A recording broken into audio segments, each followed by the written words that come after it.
راولپنڈی میں قتل کے بعد خاتون کی پھندہ لگی لاش واش روم سے ملنے کے واقعے میں پیش رفت سامنے آئی ہے۔ پولیس نے مقتولہ کے شوہر فیصل اصغر اور ملازم ذیشان کو گرفتار کر لیا۔ مقدمے میں نامزد مقتولہ کے سسر کو تاحال گرفتار نہ کیا جا سکا۔ ملزمان کے خلاف مقتولہ کے بھائی کی مدیت میں تھانہ سول لائنز میں مقدمہ درج تھا۔ مقتولہ ہنا کی شادی 9 ماہ قبل فیصل اصغر سے ہوئی تھی۔ مقدمے کے متن کے مطابق مقتولہ کی لاش باتھ روم سے ملی تھی۔ ہاتھ پیچھے کی جانب بندھے اور منہ پر کپڑا بندھا تھا۔ مقتولہ کے گلے میں تار بھی بندھی ہوئی تھی۔ منہ سے خون اور جھاگ نکل رہا تھا۔ راولپنڈی میں قتل کے بعد خاتون کی پھندہ لگی لاش واش روم سے ملنے کے واقعے میں پیش رفت سامنے آئی ہے۔ پولیس نے مقتولہ کے شوہر فیصل اصغر اور ملازم ذیشان کو گرفتار کر لیا۔ مقدمے میں نامزد مقتولہ کے سسر کو تاحال گرفتار نہ کیا جا سکا۔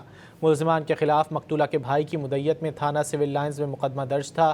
مقتولہ ہنا کی شادی 9 ماہ قبل فیصل اصغر سے ہوئی تھی۔ مقدمے کے متن کے مطابق مقتولہ کی لاش باتھ روم سے ملی تھی۔ ہاتھ پیچھے کی جانب بندھے اور منہ پر کپڑا بندھا تھا۔ مقتولہ کے گلے میں تار بھی بندھی ہوئی تھی۔ منہ سے خون اور جھاگ نکل رہا تھا۔